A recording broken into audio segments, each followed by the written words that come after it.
Yeah, once again, welcome back to the Morning Star Show featuring me, Super Sly 75. I'm your host. First things first, want to give a shout out to Rod on the boards. Secondly, want to give a shout out to our producer extraordinaire, Cindy.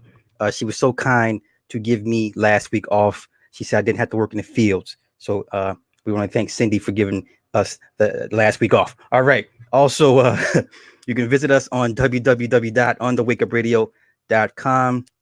We are on SoundCloud, iTunes, YouTube, Google Play, Stitcher, Spotify, and now iHeartRadio for the replays. The call-in number is always 646-547-1305. You can find me under YouTube at SuperSly75. Merchandise is always available at teespring.com/SuperSly75. Also, please feel free to donate any amounts, which will go to the website and airtime. It is a labor of love, but we still live in a costly world. If you appreciate the free content, please help us to keep the message uncensored and free. And you can always donate through PayPal at onthewakeupradio@gmail.com. Also, if you would like an advertisement slot, please hit us up at onthewakeupradio@gmail.com. Okay, so today is Halloween. Happy Samhain Day. If you're a Christian, it sucks to be you because all the ghouls and goblins are out tonight. You know the old story goes that the humans made a deal with all of the underworld beings that for 24 hours they can come out and do whatever they want. And so for the regular people to protect themselves, they decide to dress up as these same creatures and to go out amongst them and have fun. All right. So got a lot of movies to cover.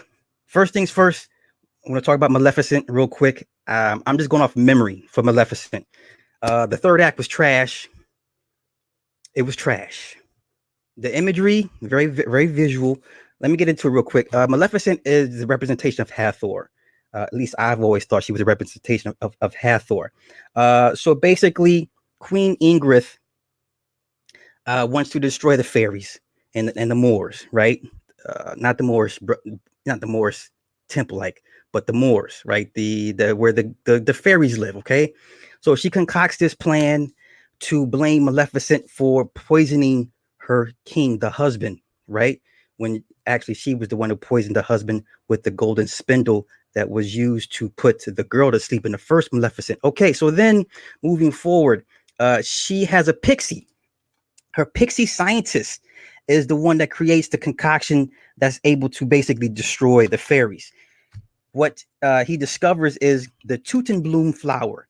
The Teutonbloom flower, when they bury the dead fairies in the moors, it's their essence. It holds their essence. So the queen had her men scoop up all the Teutonbloom flowers, and then the pixie scientist, he takes their essence and then merges it with iron. Now, iron is a very key element to mostly anything spiritual based because iron is what helps to bind spirits. This is why a lot of your prisons and jail cells, the bars are made of iron. That is not by coincidence.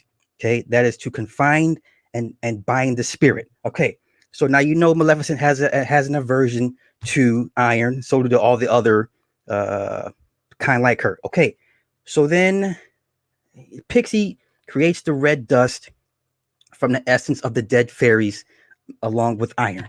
So then there's this war. But before that part, there's Maleficent gets injured after the dinner goes left, and she gets shot with an iron pellet. The one Fae, they're called Faes, dark Faes. It was the brother, Chiwetel Ejiofor, right? Y'all seen him in all the movies. Okay, he was in Kinky Boots. He was the Inside Man. He was Denzel's partner. So he's a Fae. He comes down out of the sky and goes into the water and saves Maleficent and brings it back up to their world. So she didn't know. So she thought she was the last of her kind. There's all types of different Faes out there. You got Japanese Faes, you got the white Faes, you got a black Fae, which was the leader of the group. His name was Conal, right? And he's all about trying to broker a peace between the Faes and the humans because he knows that humans, the numbers are too big for them to go to war against. They will lose against the humans because there's too many humans to fight. Okay, the white dude, the white Fae, his name is Bora. He's like all about war. He's like, fuck it, we just go in and whatever happens. All right. So then she learns all the different Faes and there's little Fae children. There's this whole underground cavern, this whole world of Faes that exist. Come to find out, Maleficent is the last descendant from the Phoenix, the Dark Phoenix. Her bloodline that sends directly from the Phoenix. So she's the one, that's why she has special powers as opposed to all the other regular Fays.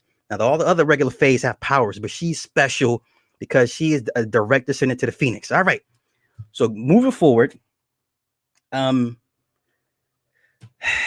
the brother, the Black Fae, ends up sacrificing himself to save Maleficent and Bora, right? So he ends up dying, right? So Bora assumes leadership.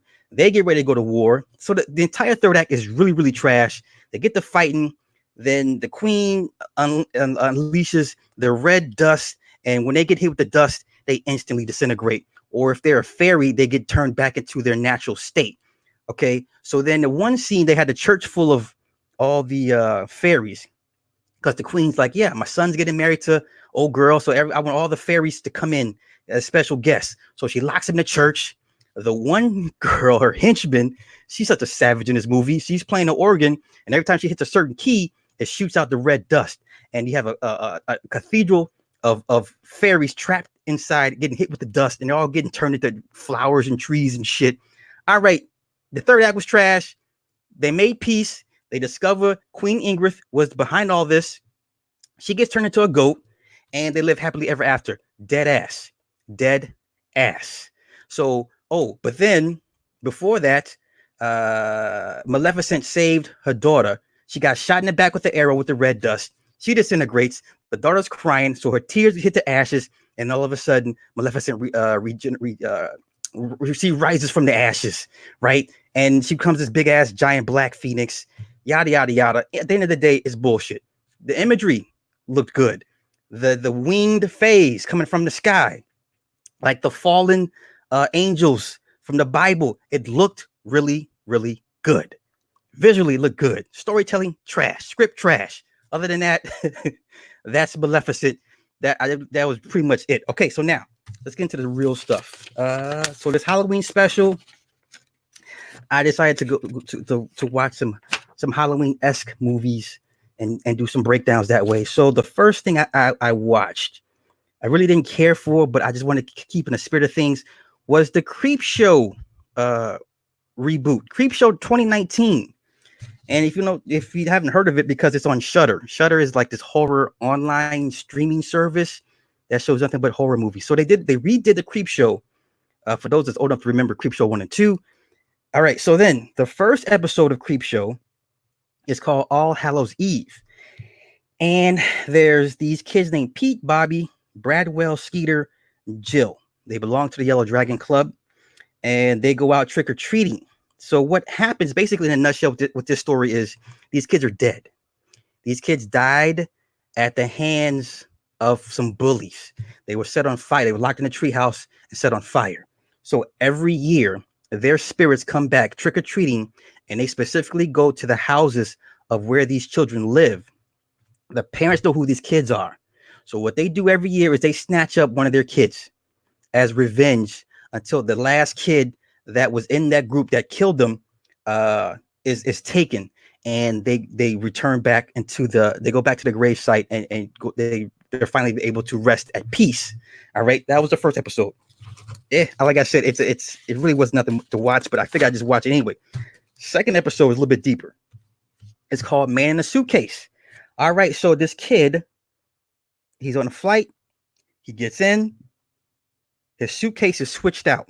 He didn't know. There's a man in his suitcase. He gets home. There's this Indian man who's all contorted and twisted in his suitcase. Okay. And he's like, oh my God, what are you doing? He's like, oh, you just please help me get out of this suitcase, please. So he tries to help him get out the suitcase. But here's the kicker. Every time he goes to help him get out the suitcase, it causes him pain. And when it causes him pain, it causes the man in the suitcase to spit out a gold coin. Okay. So for every time he tries to help this dude, causes him pain, he spits out a gold coin. So the kid's like, oh my God, I'm hurting you. And the man in the suitcase is like, oh, it's okay. Do as you will. It's my fault. Do as you want with me. I'm at your disposal. So the kid's like, I ain't trying to do that to you. I'm not, he calls his friend over. He's like, yo, there's a guy in my suitcase. We need to help get him out. So as he's going to bring his friend to show him the guy in the suitcase, his girlfriend already sees it. She's like, oh my God, there's a dead body in there. What are you doing? And she's like, no, it's not a dead body. It's an actual person. I'm trying to help him get out. So all three of them see this dude in the suitcase, all contorted and twisted. All right. So they try to move him and once again cause him pain. And he spits out the gold coin. Okay. So then the kid has the coin examined.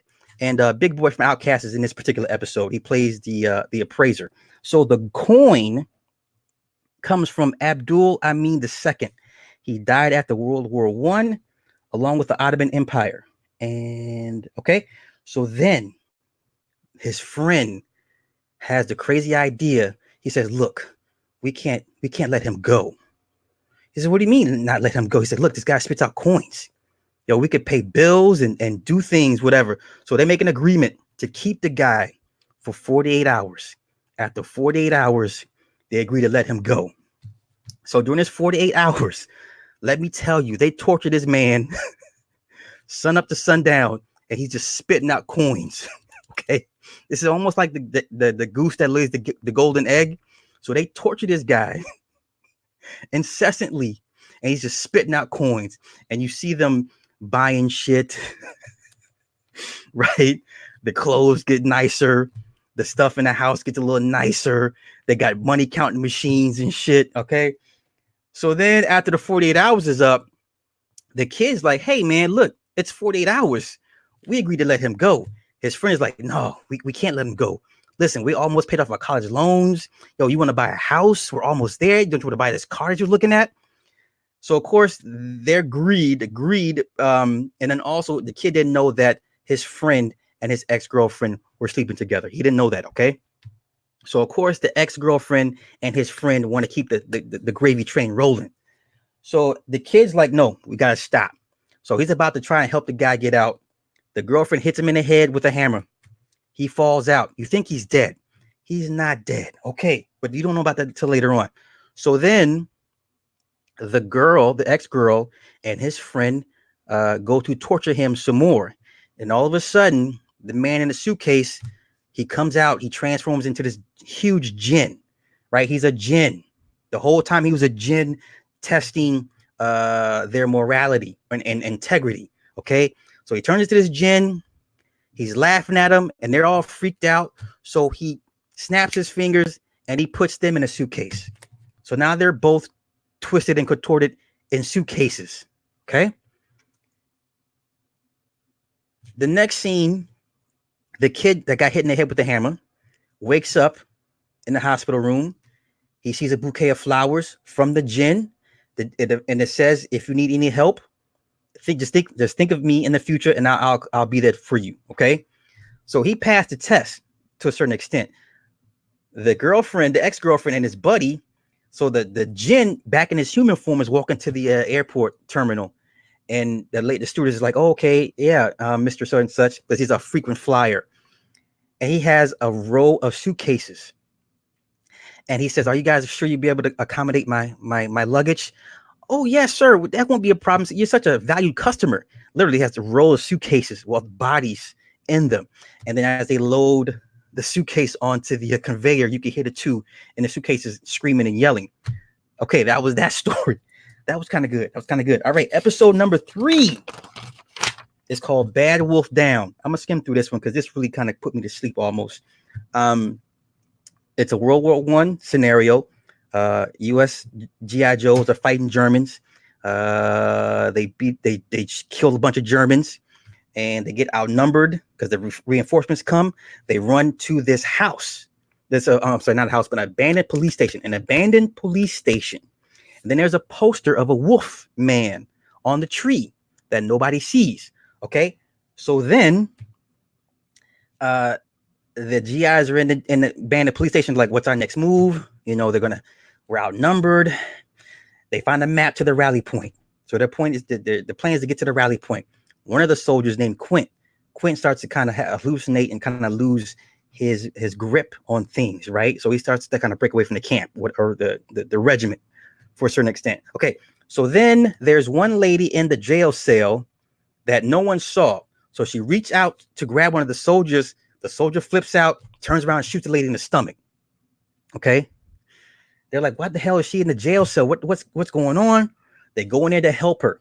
She's bleeding from the stomach. So then Quint's like, we got to kill her because she's a witness. The sergeant's like, no, we're not going to kill her. We're going to try and save her.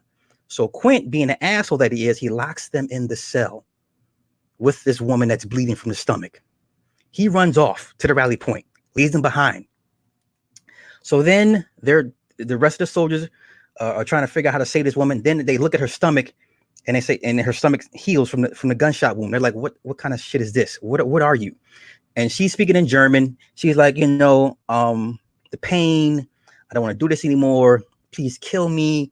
I turn into something at night. I kill children at night.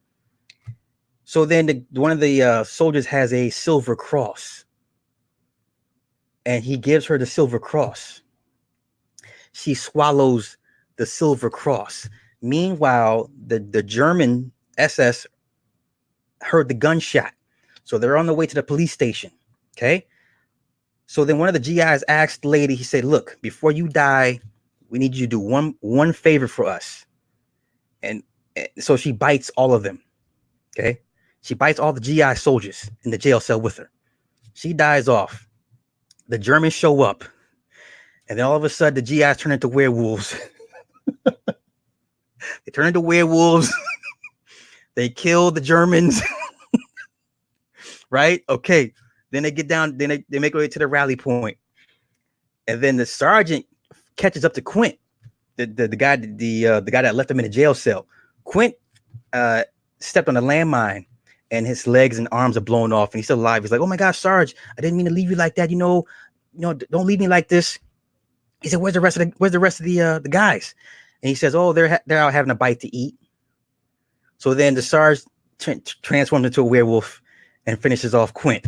Okay, see, listen, this reboot is terrible, but I had to watch it just to get into the spirit of the Halloween thing. Okay, the next episode is The Finger. This is psychological. The Finger. DJ Qualls. If y'all remember DJ Qualls, this goofy white kid that was in Hustle and Flow. He was the producer. Okay. So he finds a finger. Okay. He finds a finger. Now his wife has left him. The wife and kids have left him. It was the stepkids. They left him. He works a shitty job. Bill collectors are calling him all the time. He's just a fucking slob at this point. He finds this finger. He takes the finger home. One day he's looking for the finger. Can't find it. Finds the finger in the freezer, in the deep freezer. So then the next day, there's two fingers attached to it. He's like, oh, what is this? Then the next day, and it's an arm. It grew into an arm. Okay. And then the next day, it grows into half of a body. So he puts the whole thing in a deep freezer. The next time he opens the deep freezer, it's a full-grown, almost like an alien, like a miniature alien, right? Except it doesn't have the big head. Okay. So then he's sleeping one night, and then the creature breaks out. Okay. Breaks out one day and brings him back a heart, a human heart.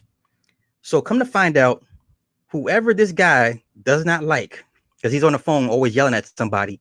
So the first person he yelled at it wasn't a bill collector, but the first victim, I forget who the first victim was. He brought back the person's heart as a gift, as an offering to him.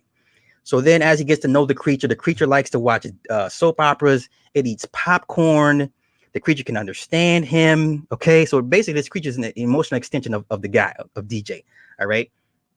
The next person on the hit list, his ex-wife, and the creature can hear him on the phone. So next thing you know, he breaks out and he brings back, he brings back, was it her head? It wasn't her head. No, he breaks out. So then later, two detectives showed up and said, "Hey, do you know your ex-wife? She's dead." He's like, "Oh my God, I didn't know she's dead. What happened? Yada yada yada." So the creature end up bringing back, he kills his ex-wife and the two stepkids. All right, he brings back their heads And then over the course of time, he brings back body parts and he puts it all in the garbage compactor, right? Okay, the garbage disposal. So then what ends up happening is the cops show up, okay, as he's about to crush these heads and hide the evidence. Come to find out, he goes to trial. He's in a psych ward, and he's narrating his own story. And come to find out, the creature never existed. It was all a figment of his imagination. Well, they believe he did it himself, and they believe he used the creature as an escapism for his mental issues. So everybody he had an issue with, he went out and killed them, according to the cops. So he's in a padded room, and then all of a sudden you can hear the creature click, click, and click, right? Like he's really there with him. That's how that story ends. I promise you, it gets better. Okay, the next episode is called Gray Matter. Gray Matter. This one is almost like a reboot of the first Creepshow when Stephen King touched the meteorite and he all turned green inside of his house and he turned to like a green fern. Yeah, you know what? We're going to change it up. We're going to skip this one because this one's whack. Okay, I'm not going to bore you to death with that one. This one here, I like this one. The House of the Head. The House of the Head. So now there's a little girl named Evie. Evie has a dollhouse. And she puts her dolls in different positions, right? So then one day, this little zombie head shows up in her dollhouse. And she's like, hey, what are you doing there? You don't belong there. And then it's funny because all the dolls, they're in like reactive poses. Like they're really scared of the zombie head, yada, yada, yada. So every day, the zombie head's in different rooms of the dollhouse. And the family members are in different poses of being scared and frightened. So then it gets so bad, she brings home a little cop doll, right? A police officer doll. And she's like, okay, I'm bringing him in. He'll protect you. Okay. So then the next day, you see the cop doll on his way up the stairs to go look for the head. And then she looks in another room and sees the head on the bed. And then she looks again and the head somewhere else. So then the next time she looks, she sees that the cop, his head has been taken off. He's headless, right? And the family's like in a pose like, oh, they're scared, right? And she's like, oh my God, where's the zombie? Where is he? Where is he? Of course, the zombie head's hiding out, chilling, okay? So then she goes to the toy maker. She says, hey, do you have any Native American or spiritual toys? He's like, well, you know, I got some. I said, the most powerful ones I got are Native Americans. She's like, okay, great. So she picks out a Native American, like a shaman toy, right? She brings the shaman home, puts it in the dollhouse. She says, okay, guys, you know, he's here to protect you. He's going to help get rid of the zombie head, right? So the shaman has his axe, and he's like in different poses. He's looking for the head. So then the next time she looks, his head is cut off. His head is cut off and his arm is cut off, right? So then she gets so upset. The next time she looks, she's looking for the little baby doll. His name is Evan, the little toy, the little son. She's like, oh my God, what'd you do with Evan? So she looks in another window. The zombie head is on top of Evan's body. So Evie gets so upset, she takes the doll, right, and throws it across the room. It's like, you're not real. Get out of my house. Get out of my house. Get out of my house. Okay. So then she's like, no, that's not right. I got to get rid of it. So she's looking for where she threw the doll, the little toy doll head. So she looks under her bed. And when she looks under her bed, there's a life-size zombie head looking at her. And she screams and flips out. So then, she puts the head, she opens the dollhouse because it folds out, opens, right? And then she puts the zombie head in it. She has her parents get rid of it the next day. So this black lady comes to get the house. She's like, oh my God, this is a beautiful dollhouse. This is like one of a kind. I don't know why she's getting rid of it. So the old woman, she's looking at the dollhouse. She opens the dollhouse. Of course, the zombie head's not in there. All right. So as Evie and her parents drive off, you look back again at the scene. You see the same little zombie head doll with Evan's body on it. And then the head spins around.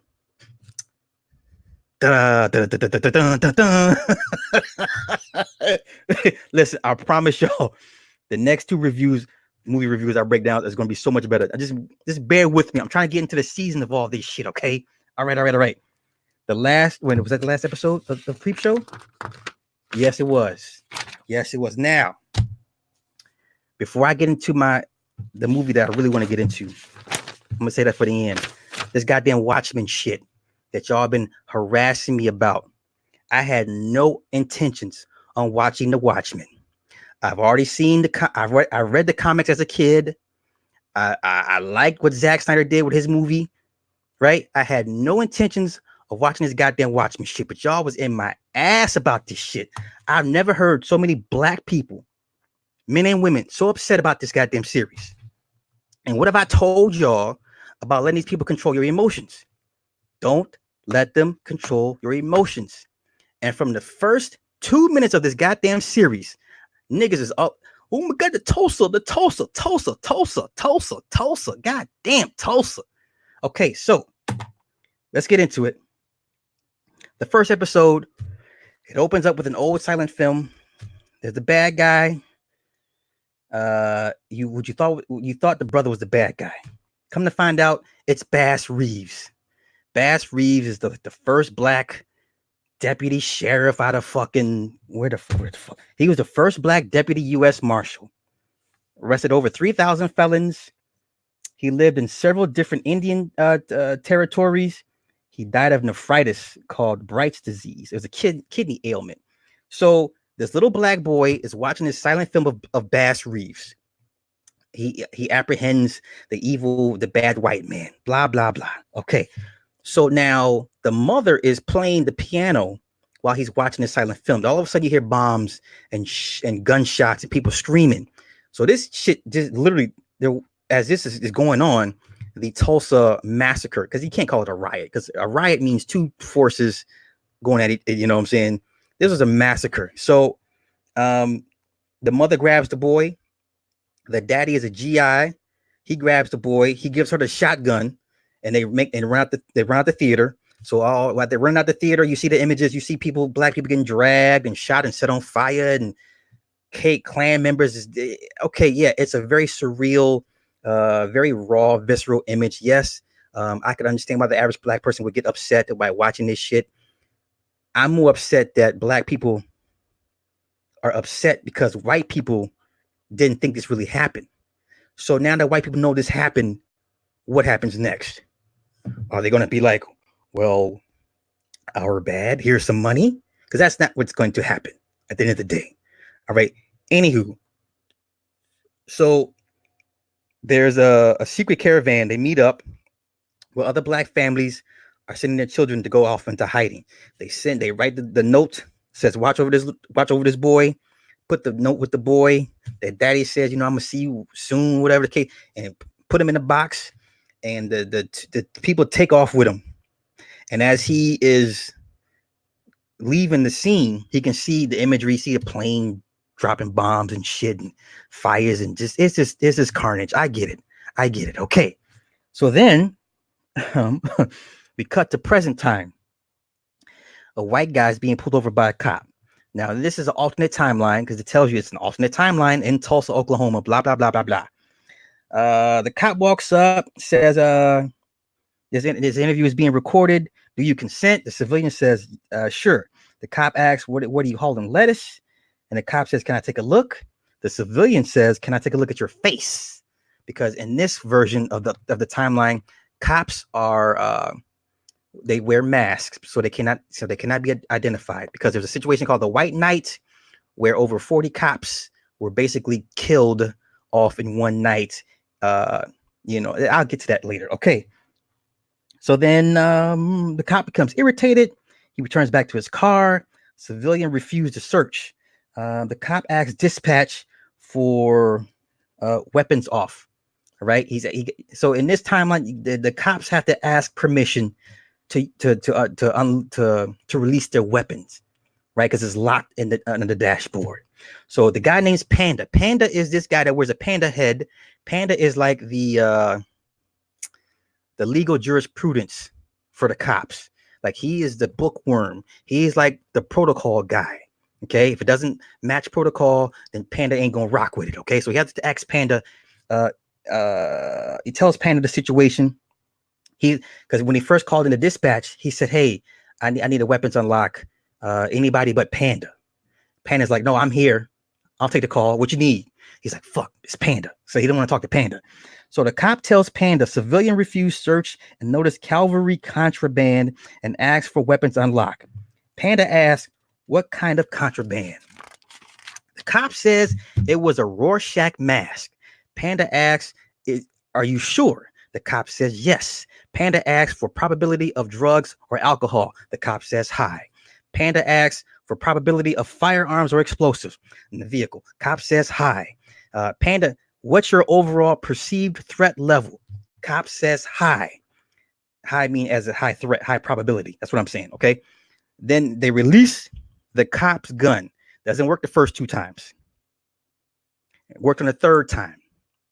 So when the weapon is finally released, the cop is hit with a bunch of bullets through the windshield. He's shot to shit. Shot to shit. Okay. He's gravely wounded. The perpetrator throws a head of lettuce into the cop's front seat while wearing a Rorschach mask. Okay. Now there's a play for Oklahoma. It's called Black Oklahoma, right? Chief Judd is alerted to what happened to the officer. He was barely alive in ICU. Judd goes to Sutton's wife. The cop's name is Sutton. Goes to his wife to let her know her husband been shot. So then Judd asks the wife, her name is Roberta. He says, "What kind of cover story did you have for him? Because in this timeline, you cannot let anybody know that you're a cop. It's against the law. I mean, it's forbidden. It's for your safety. So nobody must know. No one can know that you're a cop." Okay. So they come up with cover stories. His cover story was that he's a night student. Okay. So then Judge says they'll use a carjacking cover. They'll say he was carjacked at school as a cover story. Okay. It's protocol to not review who's a cop. Okay. So then Miss Ava, this is Regina King. Now, this is another part where it gets everybody upset. So now you got white people mad because Regina King, this black woman, beats up white dudes. And then you got black dudes mad because the black woman is strong and beating up dudes and her husband is a punk. That's right. You heard what I just said. People are mad because the black woman beats up white men. Okay. And then this black woman, the husband is a punk. Okay. Now that you got the backstory, let's go on this one. Okay. So then Miss Ava, she's at a school show and tell. She gives a demonstration of separating egg whites and protein structure. Okay. And a lesson in Bombia. She was born in Vietnam. And before it became a state, she was a cop in Vietnam until she moved to Tulsa. Okay. She was a cop before the White Knight incident. So it will flash back in episode 2. It flashes back to the White Knight episode. Okay. Before they were allowed to wear masks. So she had quit the force. Okay. She opened a bakery. So then the little white boy asks, "Well, did Red for Rations pay for it?" And she says, "Excuse me?" So now in this timeline, Red for Rations are like reparations. Robert Redford was the president that authorized reparations for any descendant of the Tulsa massacre in 1921. Okay, so in this timeline, black people get reparations, but they're called Red for Rations, and white people are upset. Okay, all right. So then, when the little boy asks again, this other little white boy jumps the little fat kid that asks the question. It beats him up, gets into a fight. So then on the way home, Miss Anna, we call her Miss Anna, and the little boy's in the front seat. So you're like, "Oh, that's her son," but it's not her son, and I'll explain to you why in episode 2. Okay, the white boy asking the reparation back on the attack, student attack. Okay, so on the ride home, the alarm is sounded because baby squid fall from the sky. Okay, if you're a Watchmen comic, you understand what I'm talking about. So there's an alarm, and it's a worldwide phenomenon where baby squid fall from the sky. Okay. All right. Moving forward. Miss Ava receives a text saying Little Bighorn and that she has to go to the bakery. The bakery is not a real bakery. It's like her, what's Batman's, the Bat Cave. Okay. It's like her Bat Cave. So then on her way to the bakery, she sees the old man, Louis Gossett Jr. You know Louis Gossett Jr. from the goddamn the fucking soldier story shit with the white boy Richard Gere. I forget the name of that movie, but he played the staff sergeant, whatever. Louis Gossett Jr. Come on, old head. Okay, so he's reading a paper, and it says that Veidt officially declared dead. If you know who Adrian Veidt is, that is Ozymandias. Okay, once again, it would help that if you know who the fuck these people are, if you ever watch The Watchmen. Okay, so then Anna changes into her costume. She drives a Buick Grand National. Also, all of the cars in this timeline are electric. Go figure. She kicks in somebody's door. She punches the white dude out. She kicks in the white dude's door, punches him out, throws him in the trunk of her car. Heads to the police station. Okay, with the guy in the trunk.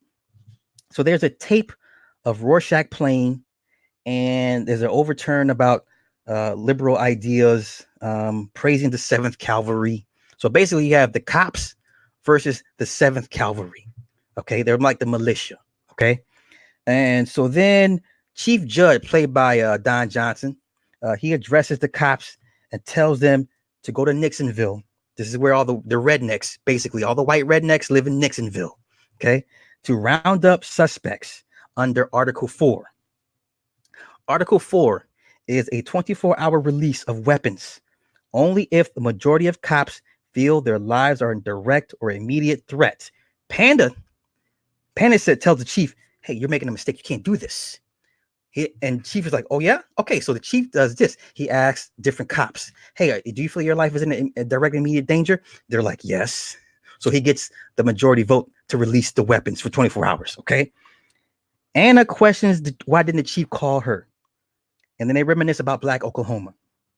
Okay, so the chief and Anna are like this. It's a weird thing. It's weird. And like I said, episode 2, we'll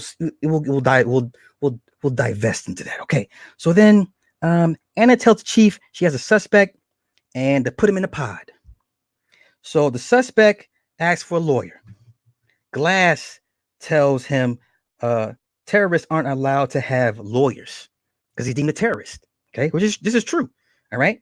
So during the interrogation, right, Glass is in front of him. Behind him is a screen, and the white supremacist is looking at all these type of like white supremacist images flashing before him while he's being asked questions over and over and over again. So what Glass is looking for is a certain reaction to certain images based off the questions being asked to him, and that will determine if he's lying or not. Okay, so then so after the interrogation, Glass says the suspect fails the pod, pupils dilated during the Rorschach images, right? So then Anna walks him out, says, hey, I'm sorry. I apologize. I thought you were somebody else. So then she throws him into a room and she tortures the guy. She beats the guy up. She tortures him, gets a confession out of him. Okay. The cattle ranch. He tells her to go to the cattle ranch. So the cops mount up. They go into the cattle ranch, right? As they're on the property, they set off silent alarms. So then the 7th Cavalry mount up a 50 cal and they get to shoot at the cops. Okay. Shoot up a bunch of cattle, shoot up a bunch of cops. All right. So while the 7th Cavalry, while they're holding up the cops off with the 50 cal, there's 2 other 7th Cavalry members that are trying to get off in a plane, trying to escape in a plane. All right. Anna makes her move during a reload. Now listen, I get it. It's a TV show. Okay. Once again, somehow people are upset because this 50-year-old woman, because let's be honest, Regina King's in her late 40s, early 50s, right?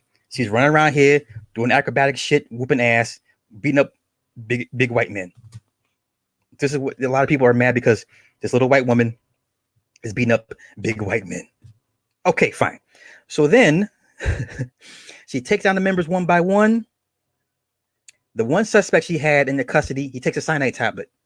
Okay, swallows a cyanide pill, so he can't be taken taken alive, right? And then the other two get off in the plane. Chief Judd and another cop are in like the Night Owl's ship. If you watch the first the first Watchmen, the Night Owl had a ship, like a giant owl eye ship. See what I'm saying? If you don't know what I'm saying, you need to go watch this shit. All right, so they shoot the plane down, the flamethrower, right? They recover some items from the plane. Chief Judd and another cop crash in the Night Owl ship. All right. So then we cut to Ozymandias in his castle somewhere overseas. He's celebrating his anniversary, and his servant restores one of his old watches. Okay, cut back scene again. Anna and Judd discuss the synthetic lithium they found on the plane. Judd suspects a cancer bomb. Judd gets an alert that Sutton wakes up from his coma. Okay. So then, on his way to the hospital to go see Sutton, you hear on the radio, it says there's a 6-month wait to purchase guns. And all of a sudden, his tires blow out. He runs over a spike strip. He gets out. He sees the spike strip, flashing lights in front of him. Cut scene. Okay. They grab him up. Okay. So then Anna gets a call at home from a cavalry member. He says, look, come meet us at the big tree. Don't wear your mask. We know who you are. Come by yourself. Now, here's where I understand everybody's frustration with the husband-wife dynamic. Because the husband, we don't know what he does for a living. I didn't catch it. Okay. All I know is, yes, this woman is a cop. She's super badass. The roles have been reversed. She's a protector, provider. He is the receiver, right? So then when she's getting ready to leave, she gives him instructions. Say, hey, if anybody walks up, shows up, pulls up, is past a certain feet towards his house, you get the bussing. Okay. You know, and it's very, very, it's plain as day that the roles have been reversed in their dynamic. I get it. I don't like it, but guess what? I keep my feelings in check. Okay. Because it's a goddamn TV series show. Okay. But anywho, so then, Anna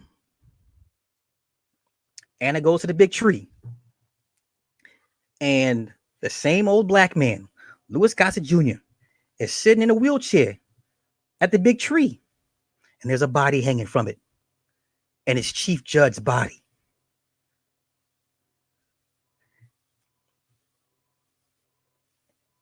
Louis Gossett Jr. is the little boy from the very first part of the episode. He was a little boy in Tulsa. That is him, all grown up, 105 years old. That's him. Okay, so then let's go to episode 2. Bear with me, y'all. Bear with me. Bear with me. It's a lot of notes. A lot of notes. Wait a minute. Okay, here we go. All right. So now episode 2. It starts with once again, we're back in the war. Fraulein Mueller is summoned to type a letter from the commandant in English. This is a letter to the black GIs questioning their purpose for their involvement in World War I, asking them to join the German side. Deep shit, man. It's deep. So then cut scene. We'll go back to the scene. Anna sees Chief Judd's hanging body. Anna takes the old man in for interrogation. She takes him back to the bakery. Okay. She's like, who are you? Who are you? Who are you? And who did this? Who did this? And he's like, I did it. We're playing this cat and mouse game, whatever the fucking case may be. And then he says, what is this? What's going on here? And he says there's a vast conspiracy brewing in Tulsa. He says his name is Will. Said the chief had skeletons in his closet. I said again, the chief has skeletons in his closet. Okay. Anna gets a call, and takes Will's cup that he was drinking for evidence. Chief's body has been turned into a crime scene. Glass and Knight discuss Chief's final hours and conclude it wasn't the cavalry. Knight says Glass asks Knight what was it? What, you were the last one with him. What happened? She says, well, he may have done a line or two. She lied because at the party at her house, they both were doing coke. Okay, this is why I say the relationship between Chief and Anna, or AKA Miss Knight, is weird, and we're gonna get into this. Okay, so then Knight says, she says she gets offended. She's like, man, my kids were there. Glass says, your kids. Knight gets offended. See, now this is why Knight gets offended, because the two little white kids that she's raising are not hers. They don't belong to her and her husband. They are from her former dead partner that got killed during the White Knight massacre. Okay, so she's raising two little white kids from her dead partner. Okay, all right. This also was another reason for everyone being upset, because she was raising white kids. Okay, listen, I'm telling you, if you're a black person, you're a white person, for the most part, you're upset watching this series. You're gonna find something wrong with it. You're gonna find a reason to hate this fucking series. What are you gonna do? Okay, so let's move forward. Okay, so then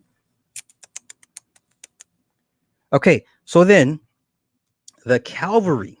Now we get to the White Knight part. We get to the White Knight. This is the actual incident. This is Christmas Eve. Her and her husband dancing in front of the Christmas tree. The cavalry breaks into her house. Take a couple shots. They miss. She grabs a knife. She stabs one. Then she gets shot in the process. Then she wakes up in the hospital bed, and Chief Judd is right there next to her. Okay. So then he breaks down what happened. He said 40 cops all simultaneously were all attacked at the same time, all at once. It was a coordinated hit. They knew everybody's phones, addresses, families, times when they left and came home. There was one single shot, 40 cops gone. Those that survived, they quit the force. Okay. All right. So now we know what the White Knight incident is all about. Okay. So then, present time, the cops go to Nixonville looking for suspects, and then they tear down the Richard Nixon statue. Okay. And then they storm the trailer park. Knight beats up a white guy, and once again, she beat up a big ass white dude. Beat him up pretty bad. All right. So then she goes to take Willis's cup to get tested at the cultural center. This is where you get to go test to see if you are a descendant of anybody from Tulsa from 1921. She gets the cup tested. Guess who the avatar is? Of all people, Henry Skip Gates. You remember Skip Gates? The nigga that got arrested outside of his house because the cop thought he was breaking in? The Obama shit, the first term? Skip Gates. The nigga that had a beer with Obama and the cop? Skip Gates. Because Skip Gates, his claim to fame is the whole genetic, the whole genetic shit, like where you come from, genetics, yo. I'm sorry, I'm losing my mind. But Skip Gates is the avatar for this genetic lineage program in this alternate reality. Okay, all right. So the cup is tested to apply for reparations, and then she goes home. She finds a white man on her porch. She gives him a check, and he says, "Oh, reparations must be nice." I still don't know who the white man was on her porch. All right. So getting on. The white kid, and then explain the white kids are her former partner's kids that were killed during the White Knight incident. Okay. So then public service announcement. It says the LGBTQA plus. Pay attention. There was a PSA for the LGBTQA plus. What the fuck is the A plus, y'all? Okay. So then it cuts to Rorschach's body. Because see, in this timeline, Rorschach is the one that kicked this whole shit off. Okay. Rorschach created the 7th Cavalry. Now, people are upset. White people are upset because in the Watchmen movie, Rorschach's a good guy. But in the comics, he's an asshole. He's a racist. He's a misogynist. He's a piece of shit in the comics. See, those that watched the movie never read the comics. Okay. So anywho, in this timeline, they think Rorschach is dead. Rorschach faked his murder. Okay. So the body they found was a body double. We'll get to that later. Now, Anna goes to Judge Repass. Anna fakes like she fainted. Okay. So then Judge's wife puts her in the bed upstairs, right in the bedroom.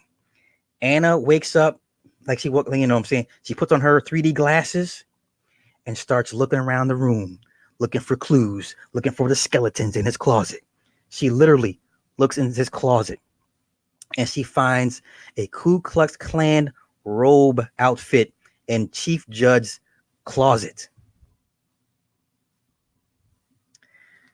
Cut scene. We go to Ozymandias, and Ozymandias is having his staff recreate the creation of Dr. Manhattan for his amusement. Okay. Cut back again. Anna returns to find Will had left and came back to the bakery and gives him Jed's KKK costume. He said, I didn't say go into his closet. She's like, I literally went into his closet. Right? He knew he had dirt on him, but he didn't know it was like that type. He knew he was dirty, but not that type of dirty, whatever the case may be. Okay.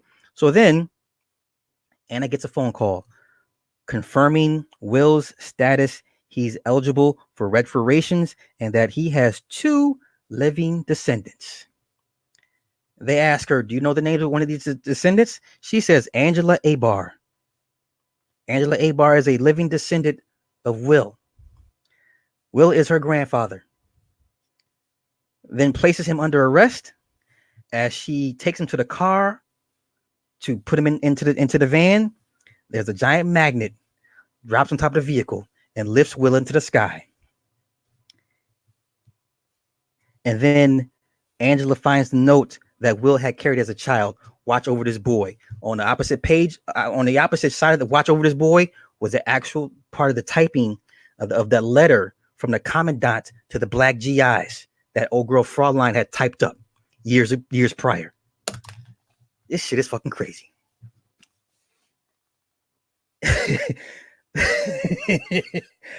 Listen, I guess I will have to keep watching this shit and we'll have to keep going over this together because I still don't give a fuck about this show, but I see so many people so upset about this show. I would be remiss to not talk about it and break that shit down. So hopefully you guys are all caught up on the first 2 episodes of The Watchmen. Now, first hour into it, let's see, what am I going to talk about? I'm saving my big movie for the end. Okay, yes, here we go. Let's talk about Dolemite is my name. Dolemite is my name. Listen, once again, Eddie Murphy, greatest comedian of all time. This man's acting range is so underrated. You remember, he was up for an Academy Award for Best Supporting Actor for his role as Jimmy in Dreamgirls. But because Hollywood didn't want to see that happen, they released the Norbit movie too early, and it killed his chances of winning that Academy Award way back when. Now, Dolemite is my name, directed by Craig Brewer, the black dude from Hot Tub Time Machine. He's a pretty good musician as well. We need to talk about this just because it's about perseverance and never giving up, and plus it's fucking Eddie Murphy, and it's fucking Eddie Murphy. All right, so one thing I think a lot of people missed during the back and forth between Mike Epps' character and Dolemite or Rudy Ray Moore. He says, he broke down Red Fox's comedic style. He said, well, Red Fox is able to get away with this because he uses double entendres in his skits. It will come back later on as to why that works. Because see, back then, censorship, you couldn't play certain records over the air, but certain ways you could say it, but not say it certain different ways. Okay, so then basically Rudy comes up with a way to turn dirty slave jokes, they were called slave jokes, into his act, right? And so he goes looking for Rico the bum, because Rico would come into the record store and tell all these crazy jokes, and Rudy would give him money to leave, right? But he was funny. He was a bum. All right. So then he gives them money and alcohol and gets all the bums together and records them, listen to their dirty jokes. Okay. So he's going to fashion their jokes for his new act, because he's like an opening act at a nightclub. Okay. He's like a warm up. He's like the warm up, the MC. All right. Got a caller? Well, what's happening? What's up, Flash? All right, man. How you feeling? I'm good. How you? I'm good. I was just calling to point out one thing you missed with the Watchmen. What I miss? Okay, the little boy. Well, first of all, that's a trend. The little one that was building the structure after he found out that the dude, that Don Johnson, had died. Oh yeah, huh? Yeah, that's it. Because remember, it was like, I want to say it was like they go by Tosper now. So yeah, and I think, and if I had a guess, I think that little boy is like Dr. Manhattan people somehow. Like that little boy is going to be connected to Dr. Manhattan with the little kinetic powers and stuff like that. Okay. I'll be looking for that. That's what's up. What else is on your mind? That was it. No, like I said, I know you got that picture I sent you from the big Crit concert. Yeah, we're gonna go over that. But we'll me and you we'll talk about that for sure, definitely. Okay, cool.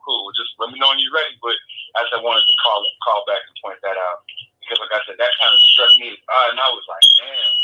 But then too, it's like, it's they were coming up on the 100-year anniversary of the whole thing with us. That's right. It's just like, they definitely kind of standing it and propagating. You know what I'm saying? Yeah, and as usual, we falling for the shit. So what's new at this point? Yeah, that's all I got, man. I'll let you back to the show. My man, that's what's up. Okay, bro. Peace. All right, it's my man Art. Okay, so then they're recording the jokes of the bums. They're called the what are they called? They were called something. The liquor store wisemen. They were called the liquor store wisemen. All right. So then Rudy goes home, perfects his look, the pimp look with the curly wig. He debuts the infamous signified monkey joke. He gets a rousing ovation. Even the owner was like, "What the hell?" Okay. So then Rudy asks his auntie to loan him money to make a comedy album. Rudy records the album in his house, invites an audience in. He's wearing a turban and a dashiki. Okay. An exec from Laugh Records breaks down the semantics, because he's like, we can't use this. And he tells him why. This is perfect. This is how Red Fox was able to get away with it. He says, you can call a man a cocksucker, but you can't say a man sucks cock. That's simple. It's semantics. That's it. That's the difference. Okay. So then Rudy decides to go indie, sells his comedy album out of the trunk of his car. He becomes a hit at the California club. He sells merchandise. So he's in the merch. So this man was way ahead of his time. Rudy's album ends up at Kent Records. Okay. I'm not sure if they were Armenian or Arab or something, but they weren't Jews. Okay. So then Rudy gives the execs his idea for his iconic album cover. Okay. The woman's name is Crystal. Crystal is bad. Crystal is bad. Okay. Like, she's bad. I want to thank Faces by Pureness for the donation. Thank you. God bless you, sister. Crystal is fucking bad. So that picture, the iconic album cover for his that's how that took place. Once again, Crystal is bad. All right. Moving forward. Yeah. So then Rudy pays back his auntie. Rudy hits a chitlin circuit, and then there's a performance of an old school icon musician. I totally forgot his name.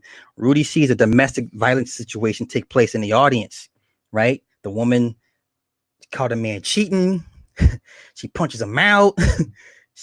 Her man leaves with the girlfriend, and she stays by herself at the show. So after the show, he sees the lady. He's like, oh, you know, a woman like that can give a punch, whatever. And her name is Lady Reed, former backup singer. She's a single mom now. Okay. Rudy admits it's all an act. And he makes Queen Bee, that's her alter ego, Queen Bee, his warm-up act, his beginning, opening act. Rudy gets a call from Kent executives that his album has hit Billboard and goes back to LA to record more albums and becomes an even bigger hit. Okay. So then this is what everybody missed. Everybody missed this. They're at the diner. They're at the restaurant eating. Mike Epps, the character Mike Epps, he's wearing a hamster chain. Mike Epps is wearing a hamster chain, necklace, pendant, whatever the fuck you want to call it. Hamster. What the fuck you talking about, Sly? I'm going to explain to you what the fuck I'm talking about. Hamster, called the hand of Fatima. Okay?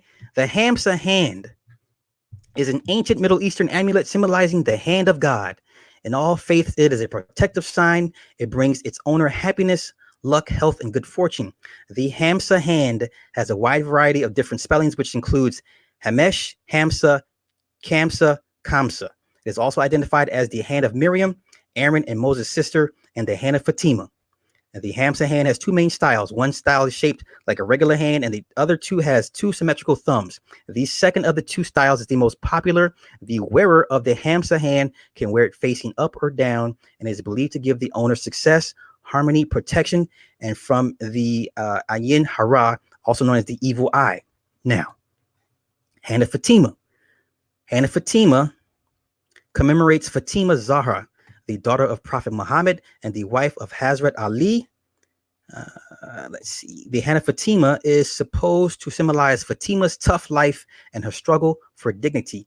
Thereby, it denotes resistance against difficulties, patience, faith, and loyalty. It represents the all-prevailing energy of peace, truth, and goodness, and symbolizes the goddess whose hand radiates love and protects from evil intent. The five fingers of the hand of Fatima represent the family of Prophet Muhammad, including himself, Fatima, Hazrat Ali, and Fatima's and Ali's sons, Hussein and Hassan. The five fingers stand for the five requirements, tenets, or pillars of Islam: to profess the faith, to pray, to go on a pilgrimage to Mecca, to give alms, and to fast. The hand of Fatima symbol is used as a protective talisman by several cultures and religions other than Muslims, such as Jews, Christians, Egyptians, and North Africans. It is also considered to be a powerful pagan fertility symbol. This is what the fuck he was wearing in this movie. Y'all all missed it. All of y'all missed it. All of y'all missed it. All of y'all missed it. All of y'all missed it. Okay? I see my man, Big Dog, Professor Nick Taylor in the house. Thank you, sir. I appreciate it. Thank you. So now moving forward with that, Rudy convinces the guys to go see the front page and gets the idea to make a movie while watching it. The funniest part in this to me is when they're watching the front page in the theater, and you know how niggas be when shit's not funny. It's dry humor. It's white people humor. When it's real dry, like Seinfeld, right? And Mike Epps is like, man, what the fuck is this shit, man? And then, him and the other dude are talking. This white woman says, shh. And he's like, don't shush me, Sandy Duncan. I laughed out so loud. I'm like, Sandy Duncan. Who the fuck is Sandy Duncan? Yo, remember? Oh my God, it was a comedy. It was a TV sitcom years ago. Valerie Harper, right? Valerie Harper raising these kids, and then she left the show, and got replaced by Sandy Duncan. Sandy Duncan was the blonde chick with she had like a fucked up eye. She's still pretty. She's pretty, but she had a fucked up eye. That's who Sandy Duncan. When he said Sandy Duncan, I'm sorry, you had to be an old head to understand who the fuck I'm talking about. So I'm sorry. I'm sorry if you ain't catch the shit. All right. So then he gets an idea to make the movie. And then Rudy asks American International. Now this is this is where T.I. comes in. He plays the owner of American International. He asked them for $300,000 to make a movie. Actually, T.I. was kind of funny, like as himself, using big words and trying to speak really eloquently, right? That was like his brief cameo in this. So then Rudy reveals he ran away from a broken home in Alabama. Rudy decides that everybody will pitch in to help self-finance the movie. Okay, Rudy hires Jerry Jones to write his movie. Okay, so then Rudy meets D'Urville Martin. This is Wesley Snipes. Now listen, as you watch this movie, as you watch Wesley play this character, I swear to God, I saw shades of Noxeema Jackson in his acting. You're like, well, who the fuck is Noxeema Jackson? Well, if you watch Tu Wong Fu, Julie Newmar, when Swayze and Leguizamo and Snipes were all in drag characters, Snipes' name was Noxeema Jackson. Okay, so this D'Urville Martin guy, it was weird. It was like he was trying to be a manly man, but it came off very effeminate. And he was an alcoholic. He's always drinking. So I was just like, what the fuck? What the fuck is this shit? You know what I'm saying? So you had to watch. He played it up to a T. It was good to see him back on a major big screen. You know what I'm saying? I'm a fan of Wesley. He's been through enough shit as is, but really, I saw a lot of shades of Noxeema Jackson in this movie. Okay, so then they meet him in the club. D'Urville's like, he brushes Rudy off. He's like, man, I have an agent, man. I have an entertainment attorney, man. You just gonna walk up on me, man, and ask me to do something, man. Right? It was funny. So then Rudy offers D'Urville the director's chair. Okay. Rudy asks for an advance against future royalties from Kent Records. Rudy uses the Dunbar Hotel for his location shoot. It was a famous hotel back in the day. Rudy admits he has to move into the Dunbar to help alleviate costs. Okay, Jerry brings in UCLA Film School students. They steal electricity to power the Dunbar Hotel. D'Urville explains the importance of a DP. I don't mean double penetration. I mean director of photography. And he explains to Rudy why a director of photography is so important. He says, Black people absorb light. White people reflect light. Okay. So then Rudy, Jerry, and D'Urville have creative differences. So then we get to the sex scene. Oh my God. Oh my God. The sex scene. So there, of course, if you've seen the original movie, there's Rudy with the white woman, and she's on top, and they're just really doing extra shit with the shit. And then they had the props on strings, and they're pulling the strings to make the props go up and down to make it seem like the room is like really shaking because of their love making, whatever. And then the ceiling falls on top of the white woman, and and then there's sparklers on the back of the. It was sad. It was fucking sad. Oh my God.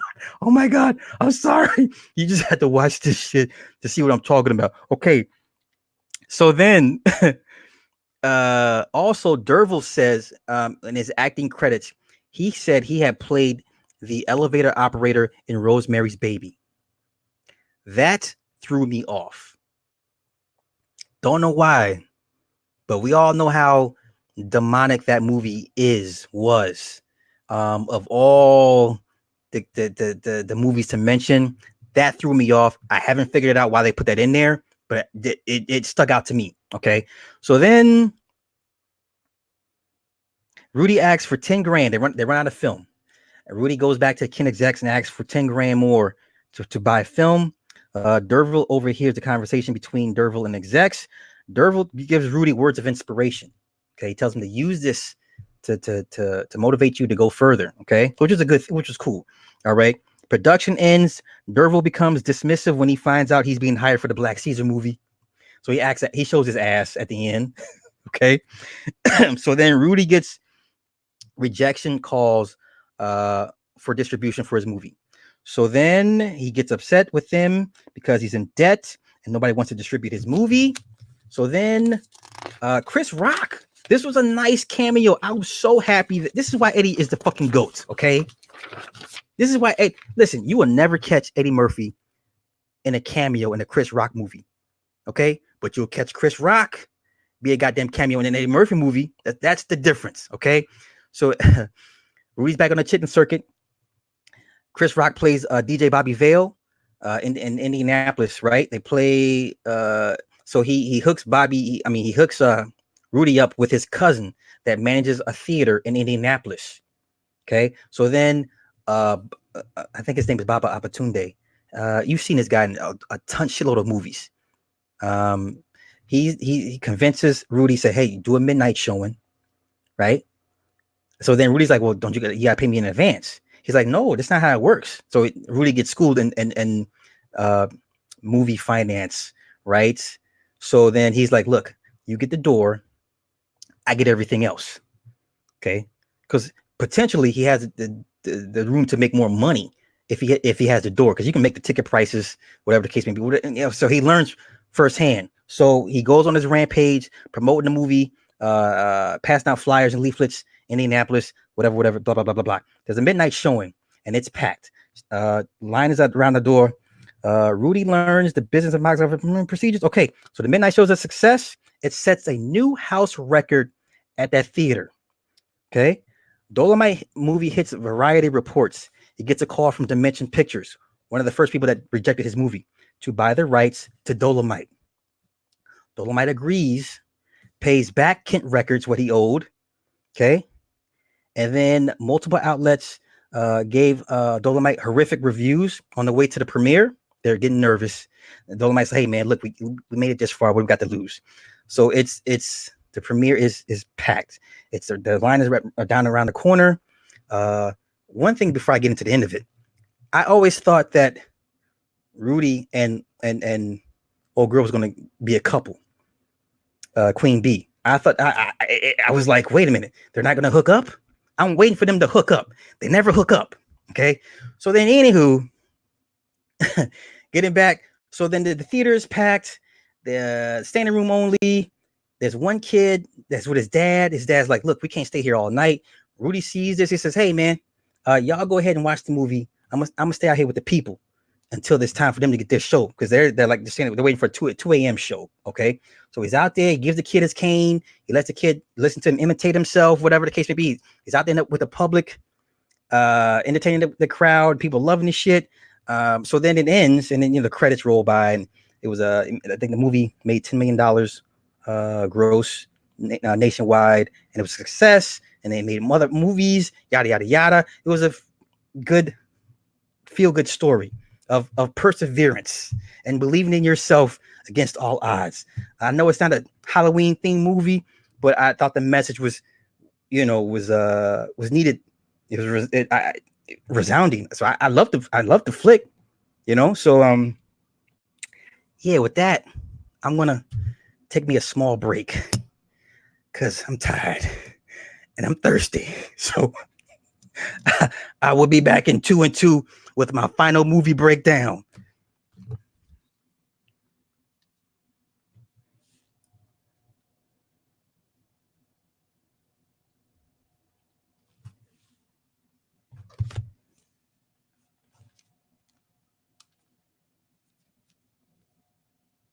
I mean, we good? Right. Hello? Oh, okay. Okay. Yeah, I did. Yeah, I did. Yeah.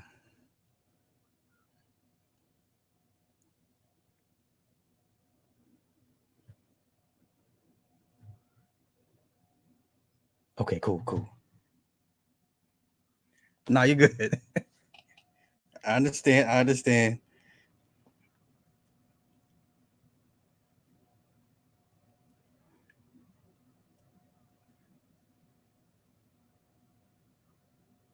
Yeah, yeah.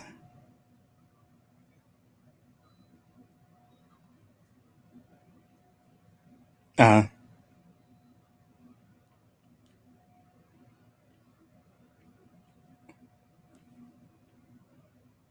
yeah.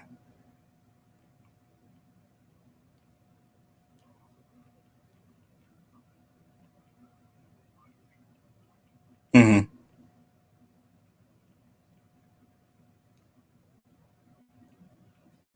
Yeah. The good, good, good.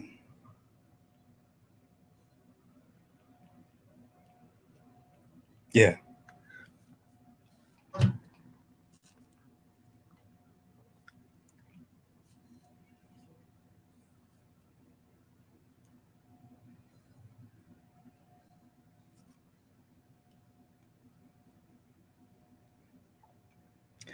I mean, it's a trip, man. I mean, yeah, people are really upset over that show. Like everybody, every demographic is upset about that show. So I don't.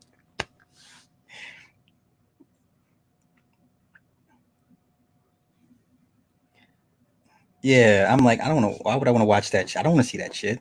You know? Yeah.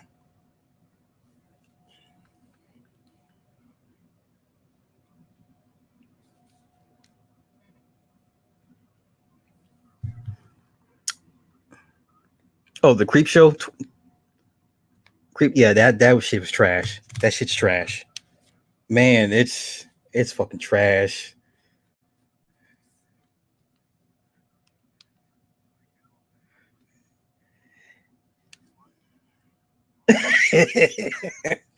Yeah, it was. Yep. Yes. Yes. Yeah. Yeah.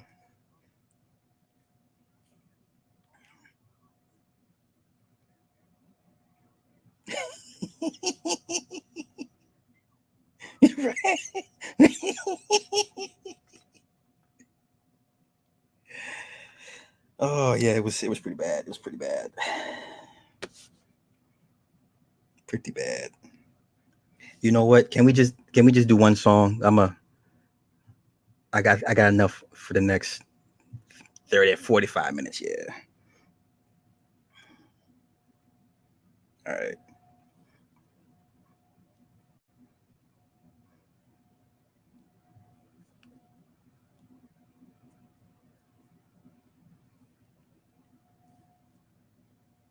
Right.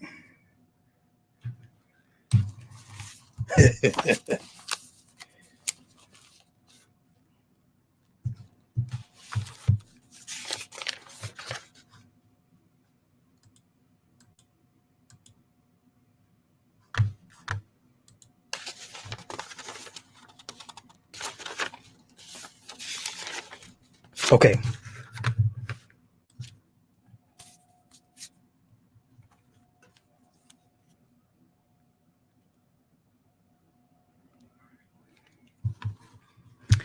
All right. Welcome back to the Morning Star Show featuring Super Slot 75. I am your host, gracious and humble, Super Slot 75. I want to give a shout out to Ron the Boards, the slave driver herself, Cindy. Also, you can always visit us on www.onthewakeupradio.com. We are on SoundCloud, YouTube, iTunes, Google Play, Stitcher, Spotify, and now iHeartRadio for replays. The call-in number is always 646-547-1305. You can find me on the YouTube at Super Slot 75. Merchandise is always available at teespring.com/superslot75. Also, please feel free to donate any amounts which will go to airtime and the website. It's a labor of love, but we still live in a costly world. If you appreciate the free content, please help us keep the message uncensored and free. You can always donate through PayPal at onthewakeupradio@gmail.com. Okay, so now to wrap up this Halloween edition of the Morning Star Show, it is one movie that has absolutely terrified me when I was a young kid. This movie is called The Entity. 1982. This movie scared the shit out of me. Okay. And I mean that with every fiber in my being. Barbara Hershey is in this movie. Okay, let me get right into it. The opening scene. Single mom. She's going to night school. She arrives home. Check on her kids. She's cleaning the kitchen. She's fussing at her oldest son, Billy, because he didn't clean the kitchen, right? So then she got out the shower. She put on the Noxzema. Okay, so you know, old heads, we know what Noxzema is. Okay, you young kids are like, what the fuck is Noxzema? So as she's putting on Noxzema, all of a sudden she's punched in the mouth. She's punched in the mouth. Her lip is bleeding. She's thrown onto the bed. The pillow covers her mouth. And she's being assaulted. She's being violated. This music is playing. This thumping, prodding, jabbing music. Okay, while this woman is being attacked by this unseen force.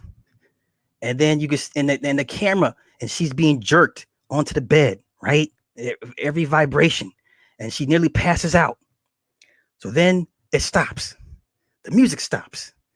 And then she gathers her senses. And then she starts screaming. She throws the pillow off herself. She starts screaming hysterically. Her son comes in. And then he checks on the mom. The other kids wake up. She said, there's somebody in the house. There's somebody in the house. The son checks all the windows. The windows are locked. Checks all the other rooms. There's no one here. He said, there's no one here. She's like, no, somebody's in the house. Somebody attacked me. Somebody's in the house. There's nobody in the fucking house. Okay. All right. So later on that night at 11:45 p.m., she's reading a book. Her dresser begins to shake. And then the shelf in front of her bed begins to shake. All right. Then her chest begins to shake. All right. And then she begins to feel a cold spot. Okay. And then the poltergeist begins to shake her bed and knock down her curtains. And then she runs out of her room. And the door closed behind her. And she's running to her son's room and grabs her daughters. And they flee the house. Okay. And then Carla forgets the car keys in the house. She sneaks back into the house. And something's trying to get out of her door, her bedroom door. Just the door is shaking and trying to turn. She grabs keys and runs back out. All right. And then she runs out. She says, did you hear it? Did you hear it? She says to her son. Son says, we didn't hear anything. Her entire room was shaking like an earthquake, and nobody heard or felt anything. So then they crashed at her friend's Cindy's house. Imagine that. Her fucking name is Cindy. Ain't that about a bitch? Carla's friend asked what happened. She begins to tell her what happened. She says she was attacked, but nobody was there. Her friend tries to make sense of it. Cindy asks, Carla, are you on drugs? Cindy recommends maybe you should get some psychiatric help, right? Okay. So then Cindy's husband begins to loudly voice his displeasure of Carla and her kids staying there. You know how some guys get when the girls is in trouble and they bring all the kids and the family over there, and the guy's like, man, you cut into my whatever time with it, right? So then in the middle, they decide to leave. Carla takes her kids and leave because she feels bad because her friend's getting fussed out by her husband because they're there. So they go to the beach and it's dark. And then her son's like, yo, how long are we going to be here? So then they go back to the house. Okay. And then Carla opens the door to her bedroom and inspects the damage. And then the kids walk in the room. Right. And then they hear a sound. So then Billy's like, I'm gonna go see what it is. Badass Billy, he runs outside to where the sound is underneath the house, and he discovers it was a loose pipe. He says, yeah, man, look, when you move it, it makes this sound. Well, then she asks, well, who's moving it the first time? Dun, dun, dun, right? So then later on that night, Cindy comes over to spend the night at Carla's. All right. Cindy convinces Carla, hey, don't sleep on the couch. We can share that. We'll share your bed. Okay. So later on that night, as Carla and Cindy are sleeping in the bed, right? Carla's lamp turns on, then it turns back off.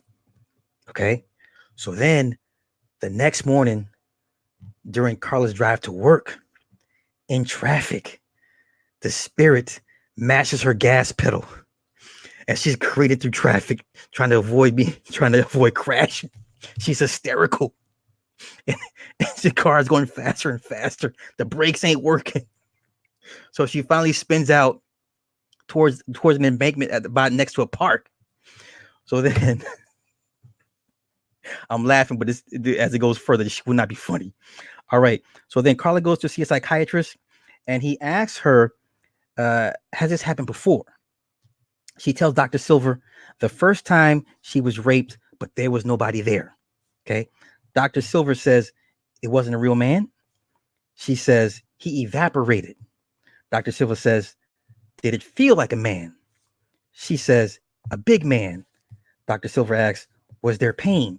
Carla said, yes. She said there was a foul smell. Dr. Silver asks, did he ejaculate? Carla says, I think so. Dr. Silver asks Carla what she thinks happened. Carla has no answer. Carla then says he tried to kill her on the way to work. Dr. Silver says he wants to run more tests. Carla returns back home. Okay.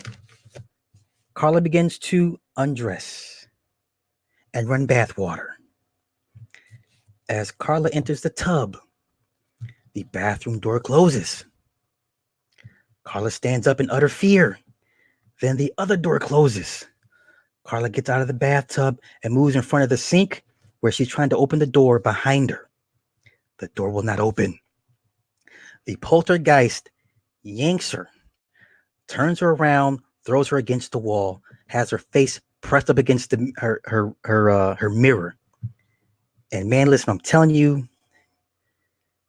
So then the ghost is going to town on her. Her face is hitting the mirror, and her face is being squished against the mirror.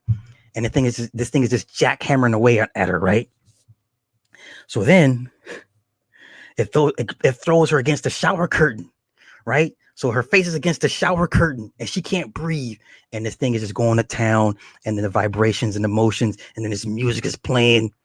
Oh my goodness, right? So then it throws her against the door. It strings her hands up above her head, spreads her legs, and then just violates her till she passes out, and then it lets her fall on the floor. She passes out on the bathroom floor. Okay, so the next day at Dr. Silver's, Carla shows her the bruises. There's a bite mark. There's a handprint. She has bruises on her inner thighs. Carla says it felt like multiple offenders were holding her legs open like they were smaller. Dr. Silver says, like children? She says, no, they were strong. Carla says she couldn't see them, but she could feel them. Dr. Silver wants to test her psychological and emotional well-being. He prescribes her meds. Dr. Silver gives her a ride home. Dr. Silver inspects her house. Dr. Silver says her house isn't haunted. And he says she has repressed sexual trauma. She tells Dr. Silver Billy's dad died before he was born in a motorcycle accident. He was abusive. And then the daughter's father skipped out on him. He was a deadbeat. And then Dr. Silver eventually leaves after fixing the girls a banana split. In the living room, she's knocked to the couch. She tries to get up. She's knocked to the couch again. And then all of a sudden, the assault takes place. The kids are screaming. Billy's like, what's going on? This whole time, this thing is going to town on Carla on the couch in front of everybody. Billy tries to help. He's thrown to the ground. Then Billy is trying to push against an invisible force while trying to get to his mom. And then Billy's electrocuted and he falls out. The next day, Carla, Dr. Silver, and his colleagues are listening to her therapy sessions. One doctor asks Carly why it chose you. She says she's not sure. Maybe she's attractive. Once she leaves, the doctors think she has a masturbation issue. Okay. Carla and her boyfriend, Jerry, have a night together, and he has to leave town. And she asks him, "Take me with you." And he's like, "I can't take you with me because it's for work." Okay.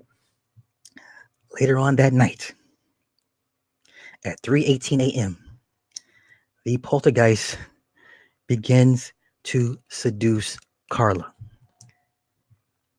You have to watch this movie, okay?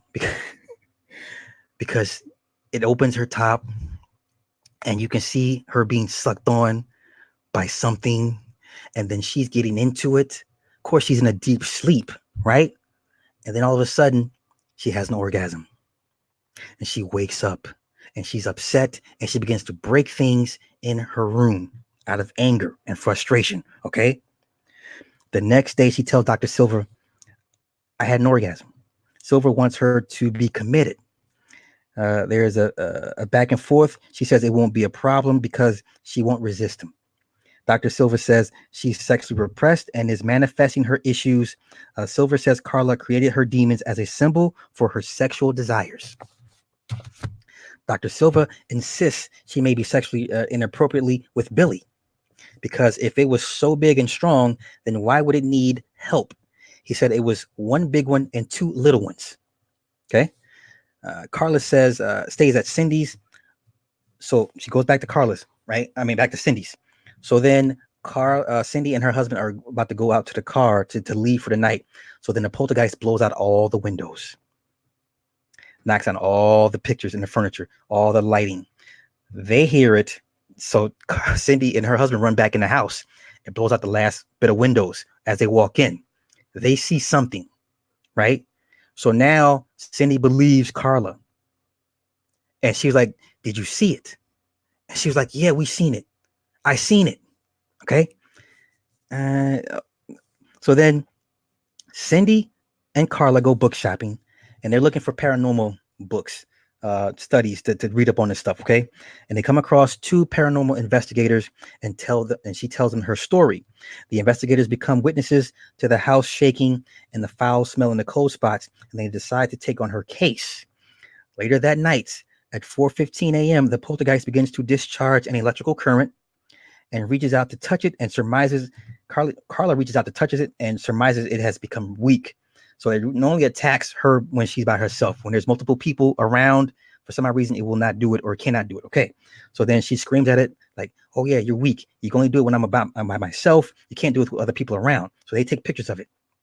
So as they go back to the office and to examine the pictures and the lightning arc, you can see the outline image of a man.